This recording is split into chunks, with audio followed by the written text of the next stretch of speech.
Boa noite a todos. Obrigado pela presença de vocês, em nome da Iole de Freitas, que vai abrir essa belíssima exposição agora no Minas Tênis Clube. Queremos agradecer à instituição pelo convite, por estar nos dando a oportunidade de fazer esse trabalho. Queremos agradecer especialmente a Vanderlei, que foi muito atenciosa conosco durante toda a produção, ao nosso produtor, Mauro Saraiva, pelo trabalho, dedicação, e queremos também agradecer a presença do Douglas de Freitas, que é um crítico curador de Inhotim, que aceitou nosso convite para participar desse encontro. Vai ser um misto de bate-papo com entrevista, aberto ao final para vocês também participarem com as suas perguntas, e mais ou menos essa nossa situação aqui em conjunto. Vou passar para a Iole, que vai falar um pouco da sua obra, em poucas palavras, tentar fazer uma síntese do que foi o trabalho dela para esse espaço, que é uma exposição pensada muito em função do espaço, alguma coisa bastante relacionada com essa arquitetura, então acho que ela tem algumas palavras para falar. E, em seguida, nós vamos passar para o Douglas fazer a sua primeira questão, levantar uma primeira questão para a Iole desenvolver. Tem aqui. Boa tarde, boa noite a todos. Eu também, como Lígia, queria agradecer primeiro a Lígia, porque o convite veio dela. Há mais de 2 anos nós estamos trabalhando nessa exposição, com a maior sintonia, ela com a maior paciência, porque eu mudo tudo. Fizemos mais ou menos uns 3 layouts para chegar neste final. Isso implica em muita parceria. Queria agradecer ao Mauro, que aguentou todas as mudanças produzindo e pensando junto. Queria agradecer a Vanderleia, a toda a equipe aqui do Minas Tênis Clube, e queria agradecer muito especialmente, porque é meu novo amigo, o Douglas de Freitas, com quem conheci agora, 3 dias atrás, o raciocínio dele, que muito me alegra. Então, vou dar, como Lígia falou, não é, Lígia? Um panorama assim rápido. Quando eu recebi o convite, e Lígia articulou para que eu recebesse as primeiras plantas e eu entendesse um pouco o lugar, porque eu não sei trabalhar sem entender o corpo do espaço do lugar. Se eu não entendo o corpo do espaço, o que implica qual é a incidência de luz, qual é a intensidade da luz, porque depende, obviamente, sendo artificial, de toda a estrutura luminotécnica. Eu preciso de compreender.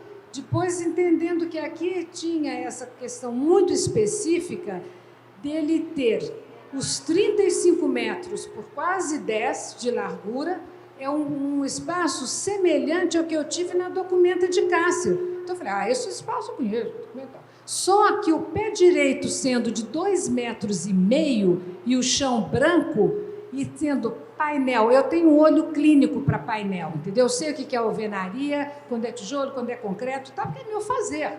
O olho aprendeu. Aí eu falei, pô, droga, 35 metros de painel de MDF. Falei, vamos entender o que o espaço propicia, porque ou eu converso com o espaço, ou eu brigo com ele sempre. Ou entramos em litígio permanente, às vezes temporário, né? Ou então, eu tento criar situações em que o trabalho ele vai se relacionando com o espaço como se fosse no raspão, né? E nisto aqui gerou este resultado em que, no final, optei por 4 trabalhos com uma presença que são até, eu chamo de umas instalações, porque eles exigem do espaço uma parceria. Eles não estão pendurados. Eu falo, um trabalho com lustre e um trabalho com broche.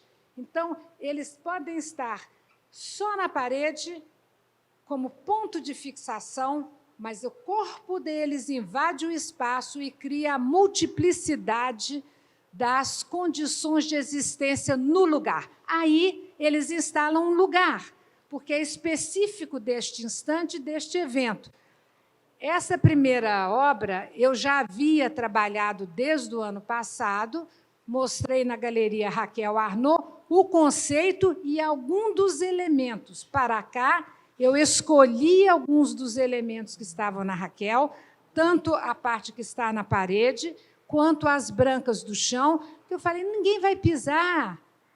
Não vão. As pessoas têm olhar e têm cuidado, que é a palavra mais importante no atual momento, porque ela se expressa em todos os valores psíquicos, estéticos, éticos e afetivos. Então, tenham cuidado. Tenho certeza que vão cuidar. As pessoas entendem que foi feito para elas esse nascer do chão, dessas obras brancas, um branco, como eu digo, tostado. Ele é um branco tostado. Ele tem ali um tantico de amarelo, um tantico de preto e um tantico de magenta. Né? E são muitas camadas. Então, ele tem um labor feito ali, além de ser aço e a coisa.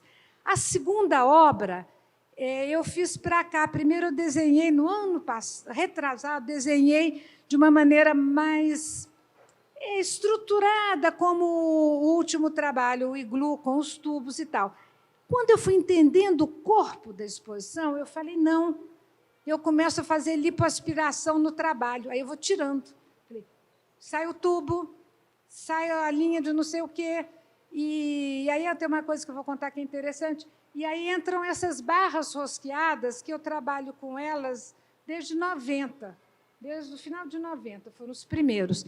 Volta e meia eu me esqueço delas, elas choramingam, que eu não trabalho mais com elas, depois eu fico com dó, volto a criar a parceria, e aí elas entram em diagonal e é corpóreo. Eu entro com o meu assistente, a gente torce, e, ao mesmo tempo, a gente tem que marcar o lugar do furo, uma coreografia, e marco a angulação, e não só o lugar, mas a angulação que entra a barra rosqueada na parede.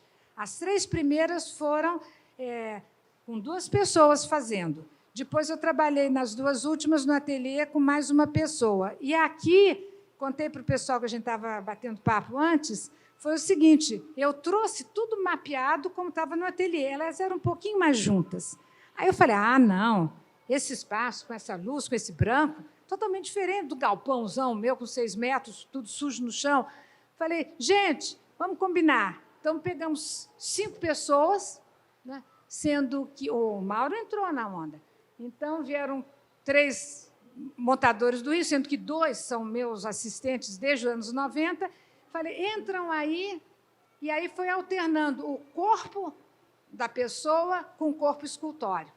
E isso gerou uma espacialidade, o entre, né, o espaço entre, que é o que gera todo o raciocínio dessa parede dos rubros pálidos e lívidos, que é essa primeira. Então, eu estou trabalhando com essa relação do espaço entre desde aqui. Mas, como eles são razoavelmente bem comportados, no meu entender, a outra chama arruaça. Bagunça de rua, entendeu? Está lá. E tudo aqui pedindo espaço. Elas são positivas, então não tem nada na frente, elas precisam do lugar, o espaço, o corpo faz parte delas, não é só os espaços entre. E aquela do fundo chama lalaô, para alegrar a vida, está tudo muito chato, e é carnavalesca mesmo, carioquês, e ela estava na calçada do Arpoador. E aí eu via toda a paisagem por trás, lá para a Arte Rio, e a Lalaô é o nome do quiosque de um conhecido nosso, que a gente gosta muito. E aí o Walter Wagner, e ele tem um quiosque chamado Alalaô, onde vão todos os artistas e tal. Então, ela ficou assim, a memória da paisagem aqui, usufruindo do que ocorre quando você tem o plano branco no chão, na parede e na lateral direita. Na esquerda, que é o espaço mais difícil, eu fiz um para cá, chamado iglu barroco, porque eu queria esse abraço. Eu queria que a abertura desse risco no ar, que é o alalaô, tivesse, né, essa contraposição de um abraço translúcido. Porque chega de sofrer, né, gente? Vamos lá, um pouco de afeto não faz mal a ninguém. E por dentro entram as estruturas. E pontuando o espaço, porque ele tem essa volumetria dele, né? Aí foram colocadas estas obras que estão ali descansando no meu entender, o olhar das outras. Elas estão falando, olha para lá, olha, tem coisa ali e tal. Agora, eu acho que tem gente que gosta até mais dessa parede, que ela é mais comportada. Eu gosto mais da bagunça. Então, essa foi a ideia geral, e, obviamente, que as questões de movimento, leveza e dança, não no sentido imediato. A dança serve para quê? Para te dar uma consciência corpórea outra. O seu deslocamento é outro. O que eu espero, adoram perguntar, o que você espera dessa pessoa? Eu espero nada. Agora, eu, quando ando, mudo o meu andar. Não sei se os outros vão mudar, eu mudo. Quando eu ando próximo ali do Arruaça, é uma conversa e tal. Então, acho que os trabalhos podem vir a oferecer esta condição, a palavra chiquérrima, de ressignificar o caminhar de cada um de nós. Queria agradecer também o convite para estar aqui da Lígia, da Iole, e o Minas Tênis por nos receber. Eu acho que a gente conversou muito nessa semana, né, Iole, sobre a ideia de forma e contraforma que também tem na exposição, né, de como esses papéis, né, essas obras brancas que estão no chão são contraformas, né, são sobras, mas que não são sobras, né, porque eles viram também trabalho, né, da obra da parede, assim como o Arruaça também é um trabalho de memória, né, enfim, desse pensamento do corpo no trabalho também passa pela matéria, e de que essas chapas de acrílico carregam memória de outros trabalhos, elas são o avesso que sobrou, né, dos outros trabalhos. E acho que essa exposição tem um pouco essa ideia de cheio e vazio, e de avesso, de forma e contraforma, e de peso e leveza. E acho que seria uma primeira pergunta, que você poder falar um pouco mais sobre como você entende essa memória dos outros trabalhos que aparecem agora como matéria-prima, né, a sobra dos outros que viram agora a matéria central do Arruaça. Olha, é assim, a gente estava até vendo o livro outro dia e vimos que, ainda no final de 90, eu tinha alguns trabalhos feitos assim, com a presença daquilo que foi outra coisa, e que se propõe, de uma maneira muito parceira, a tornar-se um outro lugar, uma outra coisa. Porque eu não chamo de sobra, porque sobra eu tenho, que são determinados pedaços que sobram, não me interessam mais. Esse, o que é um pouquinho diferente, para você falar, tanto o Arruaça, que foi feito para cá, é um dos últimos trabalhos, né? Ele foi feito um pouquinho antes só, uns 5 meses, do Iglu, né? E é assim, eu guardo algumas formas planas que, de fato, quando eu faço o traço, né? Por exemplo, o Iglu foi uma chapa que, quando eu tirei uma parte dela, por um traço que eu fiz, e aquela parte foi usada numa instalação de uma casa, numa fachadona de uma casa em São Paulo, né? Aí eu vi e falei, não, mas está lindo isso aí. O que ficou é melhor do que o que foi. Então, o que eu faço? Eu guardo como se eu tenho uma mapoteca de chapas. Só que tem uma parte que é horizontal, porque tem chapa de 10 metros, e tem outra que é vertical, porque é alto lá, tem 6 metros. Então, são uns leques assim, de madeira, tudo do meu jeito, bagunça, mas funciona. Eu meto elas lá e guardo, porque eu sei o que eu tenho, né? E, volta e meia, eu revisito. Aí, o Arruaça foi isso. Eu estava olhando, ia fazer a coisa mais com os tubos, ia comprar as chapas. Eu falei, não. Porque já vem uns 3 anos, fora essas aventuras nos anos 90, que eu faço trabalhos que me interessa a atitude de observar. É uma parceria deles, então eles são gentios, nós não somos, os trabalhos são. Então, quando eu corto uma chapa de 6 metros por 2 de policarbonato, né, e eu faço o risco daquilo que eu quero extrair dela e construir algo. Mas o que fica é tão forte quanto, é só você achar o lugar dele. Não é a forma. Eu precisei de ter essa galeria para ter vontade. Já olhei essas chapas algumas vezes. Falei, não, agora eu sei. Puxa lá, e puxa, aquele monte de coisa, bababá. E aí construiu-se essa relação que traz algumas, para mim, a memória da parceira dela. Porque ninguém sobrou, são presenças.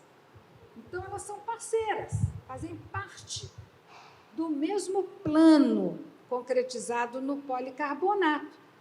Os tubos do iglu, eu acho que a gente tem que fazer isso. Afinal, com o mundo do jeito que está, fica desperdiçando. Não vou fazer desperdício. Com comida e com trabalho, eu não desperdiço. Então, eu cato tudo que tem do tubo que vai resolver e tal, e construo o que eu quero. Aí o tubo tem que se virar, e aí ele tem que ser meu amigo, porque eu quero que ele faça aquilo. E essa foi toda recortada, o iglu, para passar aqui de maneira comportada. O alalaô passou de maneira descomportada.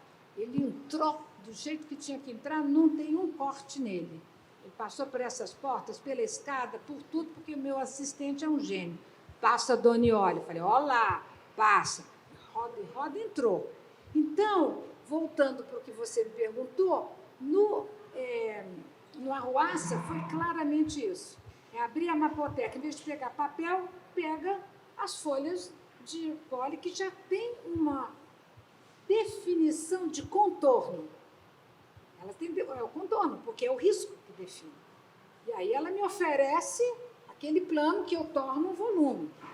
Essas daqui, as primeiras, né, que são o rubro pálidos, né, e os lívidos, essas eu trabalho assim. Eu gosto de trabalhar com papel porcaria. Eu trabalho muito com chamequinho ali, é o rei do meu pedaço. E trabalho com cartão duplex, é outra porcaria. Papel alemão é um antipático, porque ele não faz o que eu quero, ele é de boa qualidade, ele é todo cheguei e não me ajuda em nada. Entendeu? Ele só me serve para me dar referência de textura. Aí eu olho a textura das brancas e tal, aí eu... esses papéis alemães todos, Hahnemüller, Gaviras e tal. O tamanho do cartão duplex é um tamanho que me agrada. Então, eu faço um traço, mas aí não posso errar. Zum. Tá feito? Tá feito? Corta. Corta. E eles são 2, não tem sobra. Na hora que eu faço o corte, eu estou enxergando os 2 momentos. Eu não estou enxergando um e o outro sobrou. Isso aqui é o divertido. Quando eu faço o traço, e o traço não pode errar. Se errou, joga fora o papel, óbvio. É por isso que é bom trabalhar com papel porcaria, porque aí não tem importância. Joga fora, vem outro papel. Aí, pum. Então, eu enxergo na hora. Aí eu tenho que enxergar, é aço, ou é aço com a pintura branca, ou é aço com a pintura vermelha, esse rubro, que foi um inferno chegar nessa cor, o menino quase endoidou. Eu falei, menino, é rubro, não é vermelho, não é escarlate, não é carmim, pelo amor de Deus, não é rosinha, entendeu? É rubro. É um sangue bem particular, não é? Então, eu quero dessa cor. E tem a textura. Mas vocês viram te respondendo, que já é outro assunto, textura. Eles têm a memória do momento em que o traço é feito. Né? Esse daqui, o outro não. O outro é que você falou, ele traz a memória, e tem uns como e também o iglu. O iglu eu sei exatamente o irmão dele, né? O parceiro dele, aonde que ele está, em que instalação, que forma que ele tem. Aí eu tenho a memória, e são 2 presenças. O iglu está aqui, o outro é em São Paulo, na superfachada. Então, não sei se respondi. Tá bom? Posso entrar com eu acho que existe, pelo menos para nós, quando entramos em contato com essa obra, uma sensação de uma certa liberdade no seu gesto. São formas que fluem, que têm uma relação com o movimento, como se aquilo fosse, a qualquer momento, começar a caminhar. E isso eu acho que traz essa sensação dessa liberdade que está no gesto. Você diz que você não pode errar, mas você sabe que não vai errar, porque você já imaginou esse gesto antes de fazê-lo. Então, eu acho que existe nesse trabalho, ao mesmo tempo que esse estado de liberdade, que o gesto sempre implica uma certa fluência, né? Uma precisão, que é quando você diz, não posso errar. Então, você tem o gesto, ao mesmo tempo, a não possibilidade de falhar.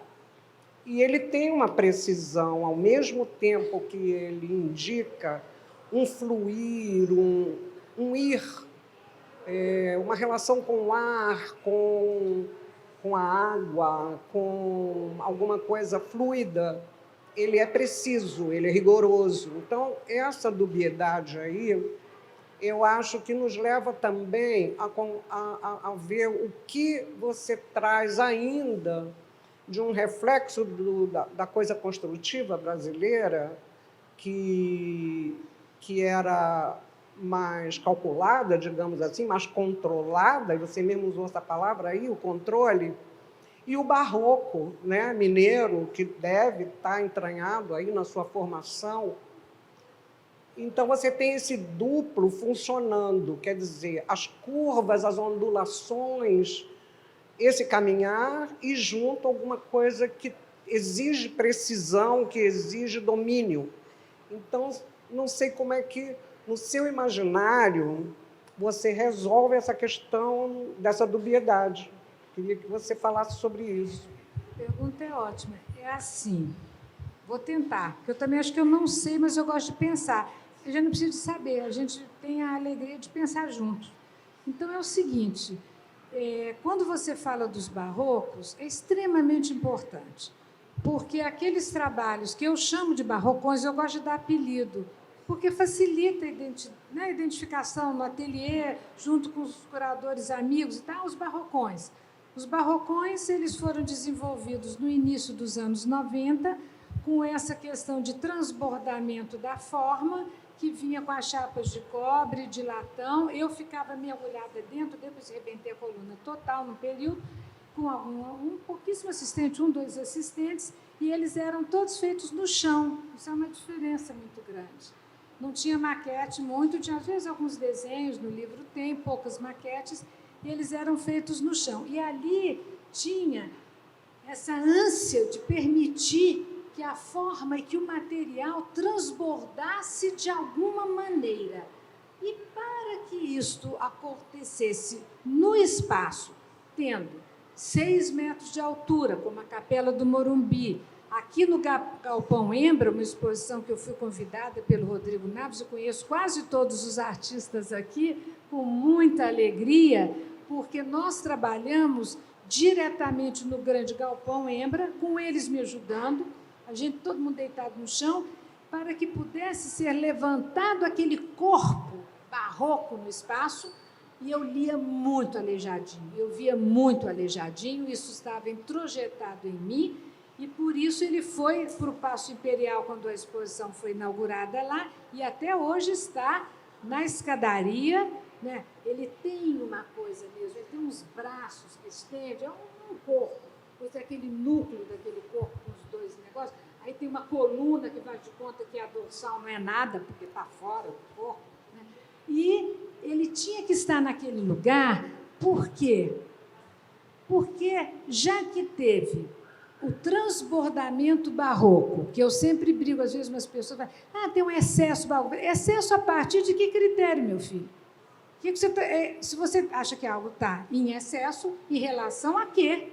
E o que é excesso no barroco?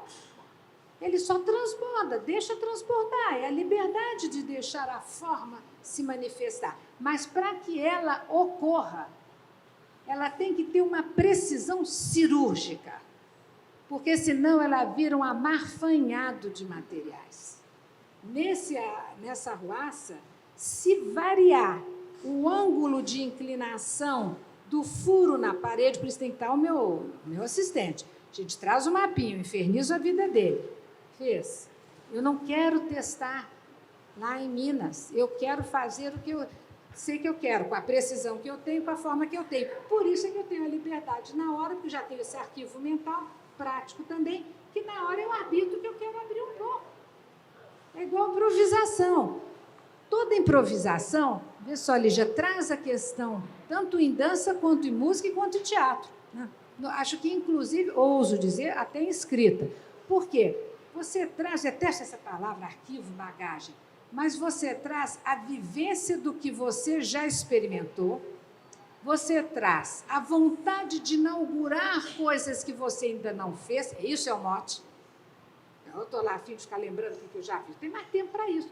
Eu quero continuar a constituir a linguagem. E para fazer isso, eu escolho um instante com uma técnica e com um material.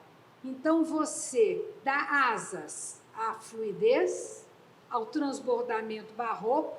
Por isso que eu brinquei com o iglu, falei, o iglu é barroco. Ele não é nada barroco em relação àqueles que você conhece. Mas ele teve essa intenção, entendeu? De falar, vamos abraçar, vamos transbordar. Só que agora eu estou com uma mania, estou lá na TV, porque eu resolvi que eu quero tirar as coisas, em vez de ser da parede, do fridericiano, que vou, eu quero tirar do chão, dá licença, quero tirar da terra, posso? O que tem que ser? Sempre querem que a gente repita o que já fez, né? Um inferno. Eu não quero repetir. Agora eu estou afim de fazer. E aí, a Lígia trouxe, quando me convidou, né, esse conceito lindíssimo do voo de Pegasus. Aí eu arrepio, porque eu falei, putz, mas é na mosca do que eu estou tentando e ainda não estou conseguindo. O iglu foi primeiro, porque o arruaça é uma arruaça. Ele está na parede, o cara se encosta na parede, não sei o quê, fala assim com a mão, fala assim com a perna, é uma bagunça de rua.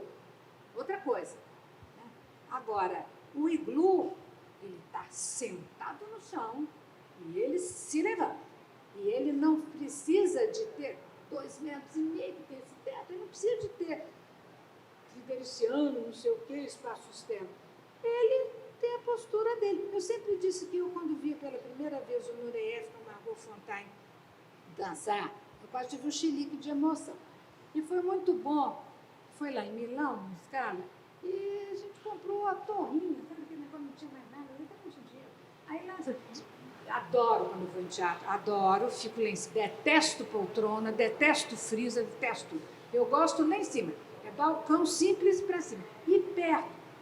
Porque tem o espala, quando tem o espala, o seu lugar, quando tem o espala, quando tem o piano, vou estar de costas no teclado. Então, quando eu cheguei lá, estava a Margot Fonteyn, quando ela foi, uma pluma, né? Uma pluma. Madame é uma pluma.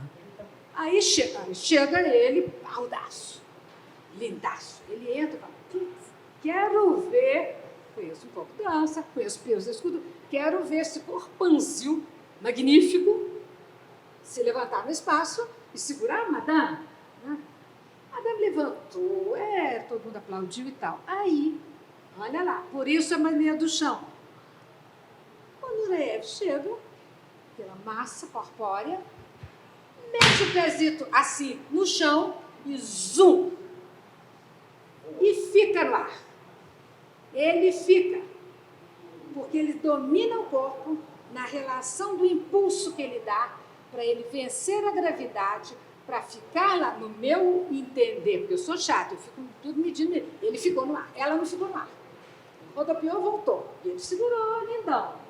Ele vai, ele fica, ele volta, pisa de novo para segurar a Madame.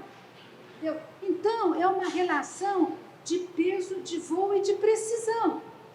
Se não for assim, você não voa. O Nureyev só voa porque ele bate no chão. Então, se eu não bater na parede, não bater no chão, não voa nada. Eu queria só acrescentar que Iole de Freitas foi bailarina, fez uma formação sólida no mundo da dança e que, então, essas figuras poéticas que ela está criando aqui com Margot Fonteyn e o Nureyev vem de uma vivência pessoal com o mundo do balé e eu acho que isso está até hoje aí na obra e daqui a pouco ela vai falar também dessa relação, se bem que já está falando, mas é só uma observação de que esse mundo também pertence à biografia dela mesma, né? Vai. Foi só uma quebrazinha rápida. Mas eu acho que é um bom assunto para a gente começar a entrar, porque eu acho que mesmo essa exposição, a maneira que o espaço é entendido, né, que esse corredorzão é entendido com as obras, ele é um entendimento de espaço que vem da dança, né? Os trabalhos percorrem o espaço, esse desenho que ela lá fez no fundo, que é uma obra que não foi pensada para cá, mas como ela está ali no fundo, encaixada no espaço, e como ela se comporta em oposição ao iglu, que vendo do Alalaú, né, ele é um cheio, e o Alalaú é só a linha, é só o vazio, claramente é uma dança, assim, a maneira que a Ioli ocupa espaço, né? E eu acho que é um bom modo de entrar nesse assunto também com a questão do corpo dela na ação das obras, porque você falou dos anos 90, né? E esses trabalhos que eram materiais de chapas de metal, mas não são como os daqui, eles eram obras onde você atuava direto no metal, moldava, né? Exatamente, e seu corpo agia e o metal moldado já era a obra final, já eram os arranjos finais. E aqui tem essa relação com a arruaça, né, onde lá também se pressiona um material e ele já e o corpo age nele e o resultado é a obra, mas tem também os trabalhos onde o papel é o primeiro modelo, né, o primeiro embate, e depois ele é transposto para o metal, né?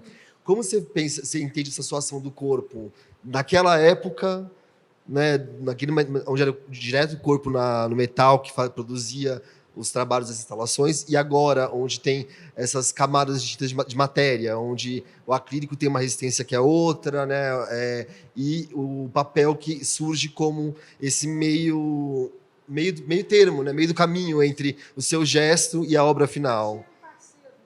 Estava difícil. Porque, assim, eu acho que tem muito a ver, costurando as duas questões, porque tem a questão do gesto o tempo todo. Quer dizer, tem uma consciência corpórea e uma consciência corpórea estendida aos materiais. Eu fiz de desenho industrial. Depois, aí a precisão também, um pouco de conhecer. E trabalhei na Olivetti, na área exatamente de design, tanto design de projeto, quanto design da parte de comunicação visual. Então, essas coisas todas foram se entrelaçando, e eu acho que é dessa pororoca que nasceu o trabalho, entendeu? Porque eu, com tantos anos de dança, marcando coreografia, dançando com um monte de gente, o esperado de todos é que eu caminhasse por aí. Aí perguntava, vai fazer que não sei o quê e tal. E eu adorava os dois, não pode adorar dois? Então adoro dois. E aí eu tentei fundir. E ao fundir isso, eu comecei a fazer os filmes, que tinham movimento, que tinham gesto, que tinha a presença do corpo, que tinha as ações. E que tinha a decupagem de tudo isso, porque era Super 8. Tá? Tinha as matérias também. Tinha as matérias. Tinha o espelho, tinha a faca e tinha a materialidade do filme, que agora não tem. Porque eu sei o que é, até hoje, eu sei o que era a Kodachrome, o que era o Ektachrome, que filme que eu puxei que nem doido, que filme que eu mandei revelar, não sei o quê. E tudo eu gosto de trabalho de balcão. Eu detesto esse negócio sofisticado que tem que encomendar. Cara, revela aí, manda para Nova York, volta e tal. Agora, voltando para você, porque isso foi uma viagem para entender como a presença do corpo, ela foi buscando o lugar dela.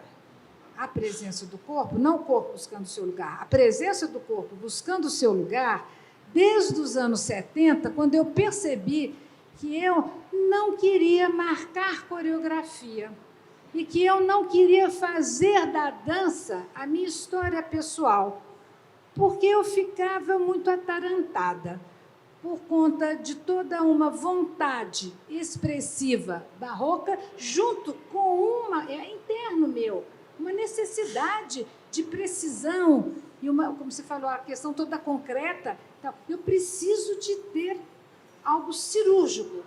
E eu não consegui. É lógico que pode, tem milhares de bailarinas. Eu não consegui chegar no entendimento dessas duas metades que me constituem com várias outras, né? E aí eu comecei a fazer os trabalhos, os aramões, os esgarçados, que aí saiu da foto e tal. Isso importa para entender como o gesto está presente o tempo todo. No Aramão era a minha gestualidade, que eu cismei depois de quebrar todos os espelhos nos glass pieces, né, life slices, que eram 7 performances feitas fotograficamente. Aí falei, que chato, tudo quebrado. Que não quero falar de dor. Quero falar de dor, porque a dor em mim. É burro. Põe a dor lá, acho que vou me livrar, não é terapia, é linguagem. Terapia eu faço desde os 25 anos, senão vocês não iam me aguentar. Então, faço. Agora, o trabalho é o trabalho. Eu quero que o trabalho tenha uma potência. Ele não precisa de ser alegrinho, mas ele tem que ser potente. E ele tem que ser coerente com essa dinâmica psíquica que somos todos nós. Essa dinâmica psíquica é que gera o gesto. É ela que gera o gesto. É ela que busca o espaço que eu preciso estar. Nós só somos o que somos na relação do espaço que nós temos aqui neste país, nesta terra. Ninguém está morando em Marte. Entendeu? Essa nossa corporeidade resulta dessa relação. Né? E resulta da relação com o outro. Resulta da relação com as plantas, agora estamos começando, né? Com a paisagem, com tudo isso. Então, quando era aí, saindo do Aramão, que era um desespero para fazer um percurso com o fluido na marra, vindo da quebração toda dos espelhos com a faca e tal, e o gesto estava lá construindo, na marra. Depois, eu sempre nas performances trabalhei com espaço. Eu organizava com os panos, uns negócios assim. O espaço também é corpo, né? O espaço é o corpo. Não existe o corpo sem o espaço. Né? E aí tem a questão do deslocamento do corpo no espaço, que é o bom, né, gente? Esse é o presente. Eu não estou presa aqui. Eu saio, vou lá. E o trabalho buscou criar para si, o trabalho, e aí cria para mim, para todo mundo, não é? Uma possibilidade de deslocamento relacionado à presença dele. Então, nos barrocões, tinha isso, essa coisa que vinha, transbordava numa verticalidade, numa corporeidade. O arruaça é um gingado carioca, entendeu? Está ali, Nelson Cavaquinho, o pessoal está ali. Entendeu? É de outra natureza. Né? Então, o gesto e a presença fluida do trabalho e a presença cirúrgica pontual do trabalho, elas existem desde o início. Às vezes, uma fala mais alto, outras vezes não. Então, quando eu me encantei com a beleza dos metais todos, e tinha tudo a ver com a questão do barroco mineiro, porque eu não me venho falar de barroco alemão, que é outra coisa, nem austríaco, é horrível. É tudo, eu não gosto, sobrecarregado. É daqui, e é o aleijadinho. Aleijadinho, eu tiro chapô, porque eu aprendo com ele até hoje. Não fui dessa vez, porque essa droga desse joelho não me deixa. Mas vou. Por quê? Toda essa relação, né, de gesto, toda a relação em que criam os volumes, toda a relação da presença do meu corpo no fazer. Quando eu comecei a trabalhar com os tubos, eles tinham que resistir ao espaço externo. Aí não dava para eu trabalhar mais com os tubos, que até trabalhar mais finos de cobre e latão, que são dúcteis, são maleáveis. E aí, então, mudou. E a coisa, não sei se te respondi, mas no sentido de que foi a presença do espaço externo a que me obrigou a buscar um material e um sistema, como eu chamo, onde o gesto passou a ser dos técnicos e das calandras com que eu trabalho. Aí o gesto ampliou. Queria que você falasse um pouquinho também da necessidade que houve num determinado momento desse gesto se expandir além muros, porque teve um momento que a sua escultura começou a atravessar as fronteiras, atravessar o muro, a se jogar no ar. Não sei se vocês conhecem essas esculturas da Iole, que realmente atravessa como se ela tivesse feito um furo aqui e a escultura começasse aqui e acabasse lá na calçada, do outro lado da calçada, se jogasse do edifício, caísse num abismo. Ela fez isso N vezes. Então, esse gesto precisou vencer todos os obstáculos que ele tinha à frente dele. Ele queria voar. Então, quando se deu essa passagem, por que se deu essa passagem? Por que você quis avançar além do que a sua escultura podia ir? O espaço estava pequeno para ela. Ela queria voar, né? Ela queria se largar sem fronteiras, sem um limite. Olha, foram 2 momentos que se seguiram. Um que embasou, não sei como o link, sabe? Mas foram juntinhos, eu tenho certeza. Começou com algo que veio do chão, por isso que eu estou querendo retornar, que foi na piscina do Museu do Açude, aonde todo mundo achava que eu ia fazer um aramão feito de tubo e pendurar numa árvore. Eu fico histérica. Aí eu fui lá umas 20 vezes, o Márcio Doctor já não sabia o que eu falei, gente, se eu não achar uma coisa que interesse ao trabalho, não vou fazer. Não, você tem que abrir o programa, essas coisas. Junto com a Maiolino, que eu adoro, que fez o trabalho mais lindo lá, que eu achei, do açude, porque ela fez aquelas peras dela de madeira, prendeu num tronco, até hoje todo mundo passa, acha que é fruto, e é madeira, é lindo. E aí eu falei, bom, eu faço assim, tem artista que eu admiro tanto o trabalho, está começando um programa. Eu fui 20 vezes lá. Aí eu achei a piscina vazia lá embaixo. Eu falei, espaço, arquitetura, as linhas, que são os vértices, porque toda piscina que se prezava tinha as várias alturas e os ângulos. Então, eu olhei e falei, olha, eu tenho muitos trabalhos da Tarsila, que eu troquei com o colecionador, fica tudo lá eu olhando, as casinhas. Eu falei, olha a casinha da Tarsila virada de borco. Eu falei, me interessa. Aí eu peguei as medidas do fundo, que nem é muito o meu jeito, e joguei a 10 metros de altura, na minha cabeça.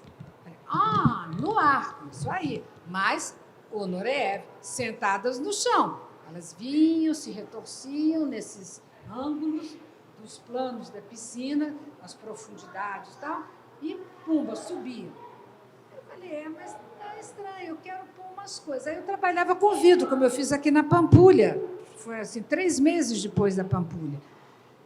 Aí eu falei, eu levei os vidros para lá.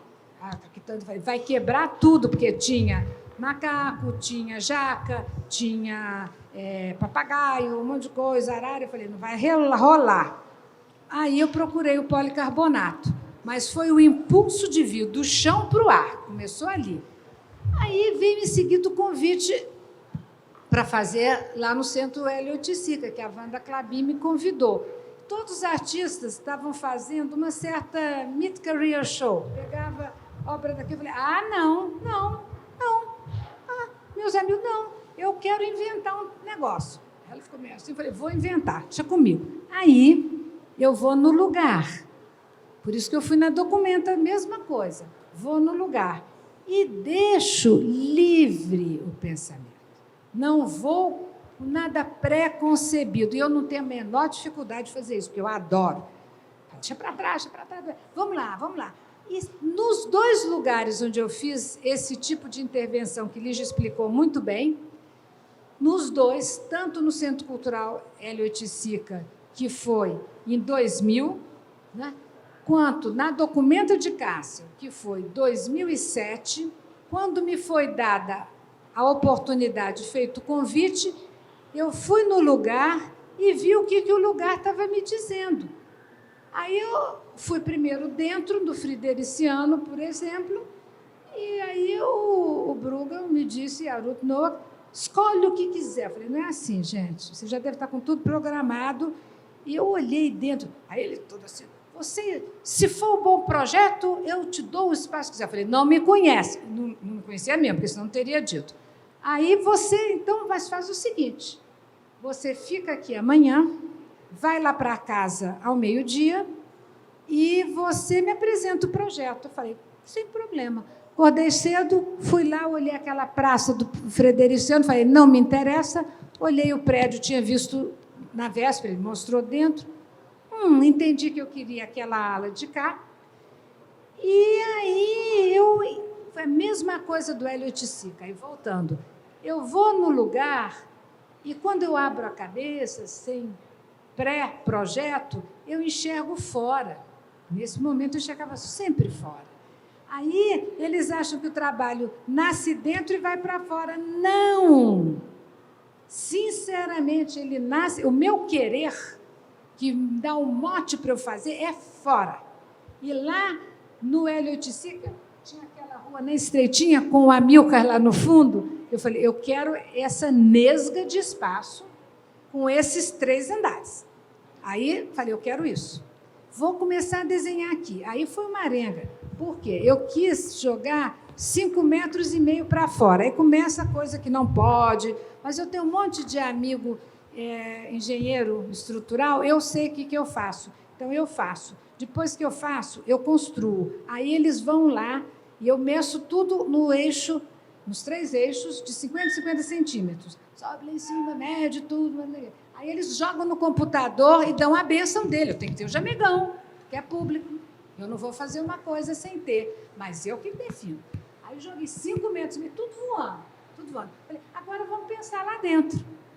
Aí o térreo era lindo, e eu sou exagerada, porque eu não quero cair na cabeça de ninguém. Falei, eu quero só um voo. Ele tem que ancorar, mas eu não quero que ele ancore no chão. Eu quero que ele saia da parede. Ele não ia segurar, porque eu queria a linha solta. Naquela sala toda do chão, ela tinha mais ou menos 22 metros, nas ondulações dela. Aí eu furei a parede, descubro as coisas. Aí tinha um reservatório que não servia para nada. Era um armarinho, não sei o quê. Eu falei, com licença, eu posso esburacar o chão desse lugar? Vocês não usam. Então, eu crio, sou carcamana. Aí eu fiz um buracão. Às vezes eu faço buraco, sai esgoto, é um inferno, esse não saiu. Aí fiz o buracão, cimentei, e dali saiu o tubo. Aí ele furava a parede e ele voava com total liberdade, com outra linha só do lado de lá, e a chapa que segurou. O divertido é que aí eu fico pensando, e aposto, eu não gosto de caipirinha, mas eu aposto uns doces, né, que eu gosto. Aí eu aposto assim, quando está lá, tudo calculado, vai descer, aposto com os meus montadores. Porque eu falo, ele vai pender 20 centímetros. Eu já sei que o que ele vai pender é um diálogo, ele é dinâmico. Então, eu tenho uma precisão, mas eu tenho um jogo de cintura, deixa ele falar. Falei, ele vai descer, não, Donioli, não vai descer, ele vai descer 4, desce 4 nada, ele desce 25. Entendeu? Mas está calculado isso. Então, onde que eu quero que bata? Aqui, no olho médio das pessoas, que são mais altas que eu, ou eu quero que eles entrem, ou eu quero que eles cubram, como no Banco do Brasil, que era interno. Porque, mesmo nos espaços internos, como o Banco do Brasil, como a Daros, o trabalho tem a ânsia de voo. Eu acho que é isso. Ele tem a ânsia do voo.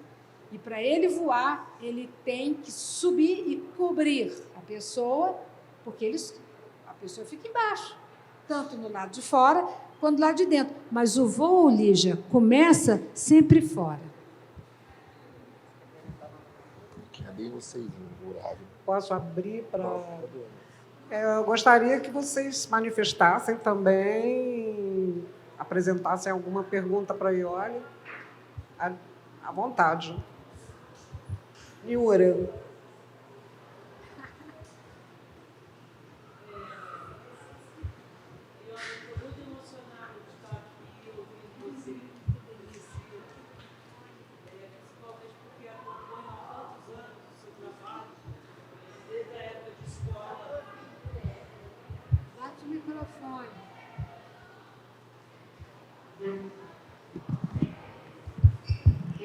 Oi. Está melhor assim? Bom, Iole, estou muito emocionada de estar aqui, assistindo a sua fala, depois de ter visto as suas obras. Eu que acompanho o seu trabalho há tantos anos e sempre muito especial para mim, por N motivos, né? Minhas relações todas e momentos que eu estive com você aqui em BH, no Rio também, quando eu me mudei para o Rio. Mas hoje, na sua fala, me veio duas coisas. Uma primeira coisa, que eu me lembrei do Ítalo Calvino, As 6 Propostas para o Próximo Milênio. Eu me lembrei da leveza, por vários motivos relacionados ao seu trabalho, principalmente. Inclusive, quando você fala do seu histórico como bailarina, isso é maravilhoso, porque você, para mim, a meu ver, continua sendo a bailarina. E as suas obras é como se você tornasse, como se você fixasse aquele fluido da dança. É uma coreografia que você pega um momento e, com a sua história de fotografia e de tudo, você fixa aquele momento e faz uma escultura que na verdade, um ângulo do seu corpo dançando, né? Isso é lindo e muito profundo, né? Tão verdadeiro. Mas eu gostaria também de lembrar a coreografia dos Profetas do Aleijadinho, em Congonhas. Quando você fala do barroco, me vem isso à memória. Eu imagino que na sua escavação da memória, você deve sempre chegar a isso. É assim? É assim, muito bem lembrado, porque tanto a questão da leveza que você levantou a partir do movimento que surge num determinado instante, que a foto entra como o fixador, não vou usar nem registro, daquilo no ar, no espaço, que é como os trabalhos externos o fazem. Essa questão, antes de entrar no Aleijadinho, porque quando você falou, me veio. Falei, pois é, eu sou meio chata, porque tudo eu gosto de discordar para depois ampliar a concordância. Senão você só diz, ok. A leveza, eu sempre falo, a gente tem, é lugar comum que todo mundo... Eu gosto de perguntar à criança, o que para você é leveza? Vou, bababá. Só que a gente tem que levar o que a gente entende, pressupõe, quer construir como presença da leveza numa situação radical, como na exposição que a Lígia também me convidou para fazer no MAN do Rio, em 2015, aonde eu falei, não, Lígia, tem que inventar alguma coisa, porque é um convite. Quando um curador me convida, eu respeito profundamente, porque às vezes é o Centro Cultural, as pessoas que convidam, que é sempre bem-vindo. Mas quando tem uma pessoa que tem o pensamento e a escrita, né, sobre o que nós fazemos, um movimento de generosidade. Você tem que responder a isso. Você não pode responder da mesma maneira com que você já pensa. Eu acho assim, você tem que oferecer àquele que te chama, que é um pensador, algo novo para ele pensar. Sempre penso assim. E por isso eu batalho para ter livro, tem que ter folder, tem que ter o texto tem que ser pago. E não é assim. Ninguém é um solilóquio, é junto. E aí eu olhava para o MAN que eu vi construir. Eu sou antiga, então eu participava das aulas do Ivan Serpa no barracão de construção do MAN. E eu, quando vi a foto no catálogo da construção do MAN, do barracão, eu fiquei muito emocionada. Eu tinha, sei lá, que idade, nem vou fazer a conta, porque eu estou com 76, já falo, aí vai ter um treco antediluviano. Mas era assim, ele deixava a gente livre e só rodava. O que você fez ali? Eu lembro do que eu pintava. Eu lembro que eram umas coisas de espaço, uns planetas, um treco assim e tal. Aí, quando ela me convida para o MAN, e depois, toda a geração que eu fui amiga, né? Do Antônio, do Vergara, né? E do Rogério Duarte, foi meu professor, e tal. E a gente no bar, eu falei, e essa memória? E as exposições icônicas naquele espaço monumental? Não é assim, não é assim. Então, eu uso a cachola para funcionar. E falei, vamos ver até onde essa cachola consegue entender leveza, né, em estado de suspensão no espaço. Ela não está flutuando. Eu vou, ela está atirantada. Ela não pende, detesto lustre, não pende do teto. Ela está atirantada nas paredes. Aí tem a briga eterna com todo o pessoal de arquitetura do museu. Pensam que eu não sei. Eu sei e ensino para eles. Aquela paredona do MAN é uma porcaria, porque ela é feita de tijolo duplo, segura nada, Segura não foi feita para isso, a rede não fez para segurar as nossas toneladas. Falei, não conto com ela, não é minha amiga. Então, contei com o chão e com os pontos de fixação no concreto. E aí nós levantamos 950 quilos no ar. 4 vezes. Tá lá. Pronto. Aí eu já fiquei contentinha, porque eu já fiz uma coisa que eu queria testar, ofereci o melhor que eu podia e é uma encrenca para produzir. Então, essa é uma questão. A outra, que foi o do barroco, a primeira coisa que eu falei quando cheguei, eu falei, eu quero ir a Congonhas. Eu quero ir a Congonhas. Aí, não dava primeiro, mas eu quero primeiro fazer isso. Foi. Depois encrenca essa porcaria. Aí eu falei, vai ter que ser lá de carrinho, né? Porque como é que vão? Vamos ter que pôr no carrinho de supermercado e levar pelas ruas de Congonhas, porque eu quero estar. Eu fui várias vezes ver o Aleijadinho lá. Muitas vezes eu fui, mais nova. Mas nesse período, de 90, início de 2000, e tem os passos. Os passos, não são só os profetas. Os passos é uma doideira. Eu lembro do Nuno Ramos, a gente começou, é uma doideira, porque é muito colorido, é muito dramático, é muito feio, e aí é lindíssimo. É lindíssimo. Picasso sempre dizia, né? Primeira atitude estética radical é feia para os outros. Quando ela vai sendo retrabalhada, edulcorada, aí fica todo mundo contentinho, o artista já está no outro lugar. Porque a invenção é uma implantação de uma nova estética. Então, você não está acostumado, você acha feio, não está acostumado. Então, foi fundamental. As duas perguntas foram ótimas.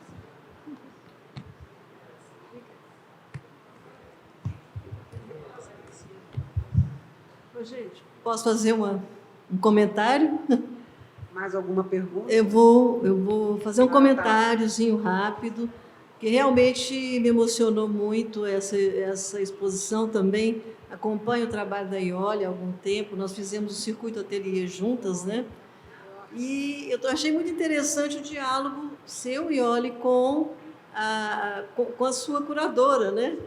Então, queria saber, né, esse texto dela, da Lígia, é maravilhoso, acho que fala muito da exposição. Queria saber há quanto tempo vocês estão trabalhando juntas, dialogando juntas.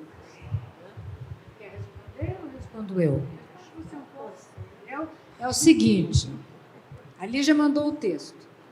Eu fiquei logo encantada. Depois, ao longo do caminho, eu fui fazendo uma coisa. Isso que eu acabei de falar. Eu não vou buscar ilustrar o pensamento daquele que me oferece a escrita dele, o pensar dele. Eu olho, fico alimentada. Eu não sei sobreviver sozinha, eu não converso com muita gente, porque eu sou mais dentro do ateliê e tal. Mas eu preciso de ter, como o Camargo falava, os pares. Os pares podem ser os artistas, amigos e os curadores que mergulham no trabalho, entendeu? E me trazem o resultado do mergulho. Aí foi muito interessante. Aí ela fez uma hora o texto de parede. Eu falei, uau, como é que consegue? Porque o texto do catálogo, vocês esperem para ver. É de uma densidade, é de uma densidade e é de uma pega direta com o trabalho. Então, só amplia. Aí eu fico tonta, porque eu acho que eu sou meio ignorante em umas coisas. Então, fica muita citação. É muito bom. Eu acho o seguinte, que, na verdade, o curador não inventa nada. Ele só segue para onde o artista manda ele ir, que já existe alguma coisa que lhe dá a pensar. Então, não existe o meu trabalho antes do dela nunca. Pelo contrário, existe o dela antes do meu. Então, não adianta a gente achar que vai inventar, porque não é esse o nosso lugar. Nosso lugar é a posteriori, sempre a posteriori. Então, se eu convido um artista para fazer alguma coisa, primeiro eu respeito aquela obra. Depois eu quero ver esta obra de novo, como público, numa nova maneira, em um novo lugar, em nova situação. Então, eu quero ver aquilo que ainda vai ser feito. Esse é o meu desejo. Eu acredito que esse seja o desejo de todo curador, porque você realmente não existe antes. Até como o Merleau-Ponty costuma dizer, nós experimentamos aquilo que nos é dado a experimentar. Isso é a posteriori. Essa ação não pré-existe ao que você faz. No fazer, ela passa a existir. Então, eu acho que a relação fica por aí. A partir desse momento, desse diálogo, é que alguma coisa vai se fazer. Não existia nada antes. E, principalmente para o curador, ela vem depois. Isso é um fato. Você não concorda? Eu concordo que vocês devem estar pensando. Então, para o artista, para que serve? Eu sou muito prática. É o alimento. Porque tudo aquilo que eu faço é uma presença e está lá. Aí alguém se dispõe a se aproximar, pensar sobre e dizer para mim muitas questões que eu não percebo, às vezes, no trabalho. É essa a questão do alimento. Porque eu sei o que eu estou fazendo, senão, aí o nuts, né? Mas acontece é que quando vem o texto, a gente precisa do texto. Precisa. Porque ele te traz aquilo que o trabalho é e te abre espaços para outros trabalhos. Porque aí tem uma palavra que se chama sintonia. Sintonia estética, sintonia ética. Então, há uma troca. E, nesse momento, nasce, por exemplo, a Arruaça. Mas cadê o voo nesse trabalho? Porque estava aqui. Eu falei, peraí. Ele falou, não, está nos outros. Mas é aqui. E cadê? Aí, flui. Eu vou para o telha e falo, pega isso, pega aquilo, pega aquilo. Por quê? Porque tem um entrosamento estético entre a escrita, que traduz a percepção sensível, e o artista que, vendo aquilo, fala, então vou fazer. Eu acho que é isso. Eu acho que não tem curador se não tem artista, não tem museu se não tem artista, então o nosso trabalho está totalmente condicionado ao trabalho de vocês. Concordo plenamente com a Lígia. A gente tem a honra de, por alguns meses, às vezes anos, né, poder mergulhar nessas diversas pesquisas de cada artista. Eu sempre falo que o bom de ser curador é que você, em vez de ter uma pesquisa, você tem sempre várias pesquisas, que é cada artista que se predispõe a abrir e a dialogar com você. E eu acho que o bom do trabalho não é o texto, é o diálogo. É a relação que se estabelece com o artista, a troca que a gente tem com o artista sempre, né? E que como os dois lados crescem nessa troca, né? Eu acho mesmo. Eu encerro, então, agradecendo a todos vocês que vieram, a todos os artistas que aqui estão, que são muito queridos no meu coração, eles sabem disso, todos. Prezo muito o trabalho de vocês e fiquei muito emocionada de encontrá-los, porque a cada rosto que eu vejo, eu relembro no afeto e imediatamente vem a obra na minha frente. Então, é duplamente prazeroso. Muito obrigada e obrigada à instituição também, aos meus queridos.